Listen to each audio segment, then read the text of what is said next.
Hi everybody, I'll try and be quick because I know it's break time next. Thank you very much for inviting me to come and speak to you. And I just want to say, if I do know you on Facebook and I haven't said hello to you, I apologise. I've probably been friends with you for about 4 years. I'm really bad with faces, so please come and say hello to me. I'm sure I'm friends with lots of people in here. What I want to do is talk to you about what's going on in the UK. And first of all, I want to tell you a little bit about my children. I have 3 children, and the first one is a girl, she's 10. The second one is a boy, he is 8. And the third one is Finan, who is 5, and he has CDG 1A. My daughter wanted me to mention that she is allergic to sun cream. So she feels like she needed to tell you that. Okay. As for those, my husband as well, but is Thai. I met him while I was working out in Thailand, and that just proves that CDG is everywhere. Little did I know, he was a very beautiful man. He was carrying CDG. So there we go. We have 3 children. I wanted to say we once were referred to a genetic counsellor. But I'm sorry to say, we said, sorry, we don't need you because we're not having any more children at all. That's enough. 3 is enough. And I also wanted to tell you, on the way over to France, we got some travel insurance. And while we were doing it, we went through the normal questions, you know, have you been for a checkup in the last 2 years, blah, blah, blah. And we said yes, and I was thinking this is going to take ages to go through all of Finan's symptoms and everything because they never have CDG listed. But actually, the insurance company did have CDG listed, and we're really impressed. And they asked lots of relevant questions, and it only cost us £1.50 extra to insure him to come to France for 5 days. So I was really pleased about that. I thought you should know that people are finally hearing about it. Okay, so moving over. This was the first conference, the first CDG World Conference in Barcelona in 2013. And I took this photo without permission of a couple of parents in front of me giving each other a hug and listening to one of the speakers talk.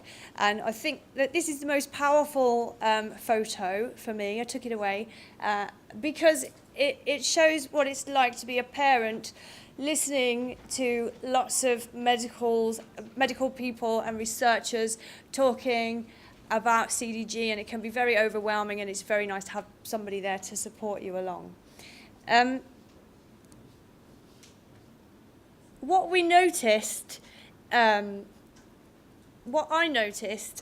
were some other families there at the time from the UK, is that the first thing was that the UK presence wasn't massive at all. There were 3 families there. There were lots of families here from all over Europe, but Europe wasn't represented very much.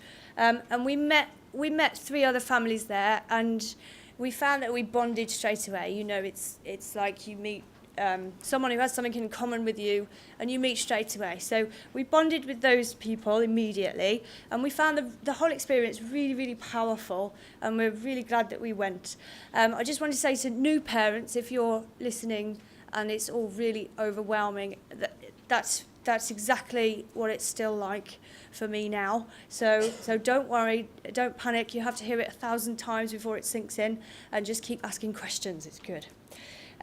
We also noticed that there was a gap in what the parents knew and what our professionals knew and the way that they talked about it.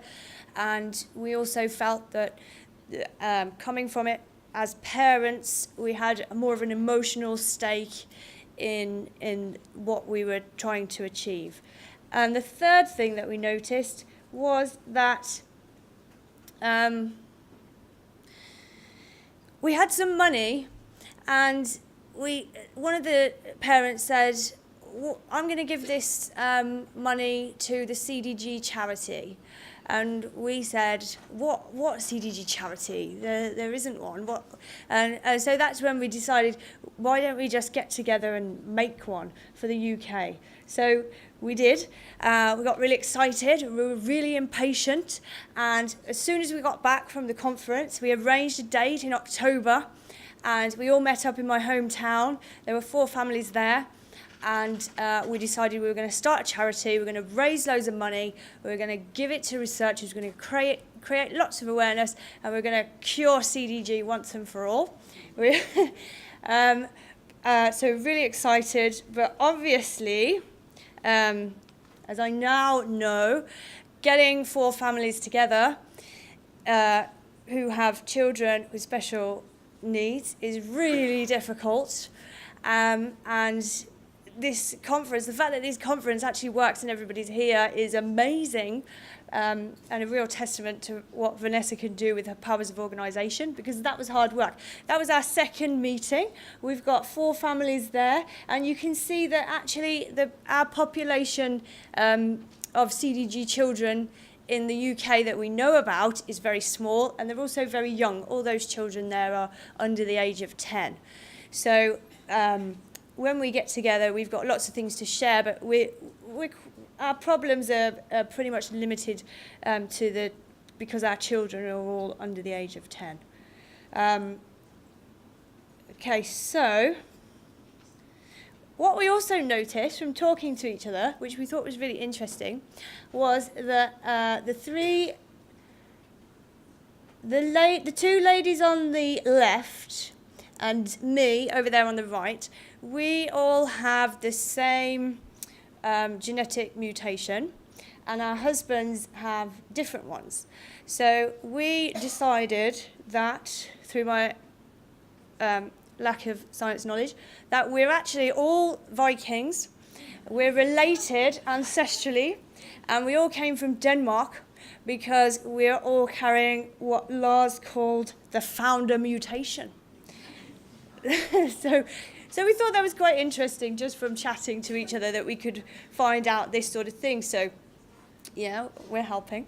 Okay, good. What else did we find out? We found out that we actually lived in a country where lots of charity work goes on anyway, and everybody's doing something charitable in the UK at all times. The schools are full of kids doing charity stuff, so it was it's a pretty easy aim for us to set up a charity. It seemed that people did this all the time. We would be able to do it, no problem. So what we did was, we got together. We had 3 meetings overall, and it's taken us 2 years to get to this point, because it's been really tricky. So we had to decide what we want to do, where we're going to do it, why we're doing it, 5 W's. There was a lot of paperwork to do that I didn't realise. I thought you could just say, right, we're a charity, let's go. But no, we had to write a constitution and made sure that it followed all the laws. And we all had to be there and sign it with witnesses. So that took time. We had to set up a bank account, but that meant that we had to go into the bank, register, take lots of passports and lots of people, and prove that we were really who we said we were. We thought that it would just be easy to, get on a website like Just Giving. Just go on to Just Giving, people said. People throw money at you. But it's not as easy as that. You need to have a HMRC, which is a tax number. You need to be able to prove that you're a charity. That takes 6 weeks for the paperwork to go through. And then you're able to claim for gift aid, which means you get an extra 25 pence on your pound. So there was a massive learning curve just to set up a little charity. But we managed to do it, and in my school, because I'm a teacher, we did an own clothes day, and there are 1,000 pupils, so we made £1,000 in a day and put that straight into our bank account. And then we've also got a friend here who said, I want to do a bike ride for your charity, what's it called again? And I told her, and she's gone off and raised another £500. And to be honest, we did that without really trying. So I'm thinking that when we really try, we can actually start making quite a lot of money. We're hoping. We've made a website, we're really lucky that 2 of our parents are graphic designers. So Kaching, we're in, had a website done. It's got all the children that you've seen on there. It's got their stories, and hopefully we're going to get some chat rooms going. And we're going to put lots of links on there, and we want to put information for parents. Really what we wanted to do was to make it less scary for new parents, because we've all been there, we know what that's like. So we wanted, instead of, you know, everybody goes to Google, of course. So when you Google it, when a new parent in the UK Googles CDG, we wanted them to be able to find something that was based in the UK, it was friendly, it was accessible, easy to read, and we want to make us easily contactable. We set up an email. We emailed Andrea in America and said, please can we steal your logo? And I think she travelled to a place with internet to send it to us, so it took a while. And then we put UK on it, easy. And done. And there you go. So that is our internet website. You can't see all of it because I just took a screenshot of it there. But Finnan's there. It's in the process of being developed. It's not ready yet. And that is about it. I think. Let me just check that I've said everything to you that I wanted to say. Oh yeah, one most really important thing is what are we going to do next?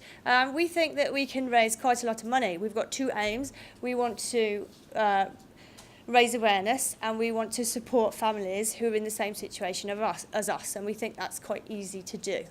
The second thing we want to do is raise funds for research, but this is the bit where we're stuck, because we will have money, but we don't know how we're going to spend it, or where we're going to invest it, or what we're going to do with it next. So that's the next phase. What should we do next with it? That's it. Thank you.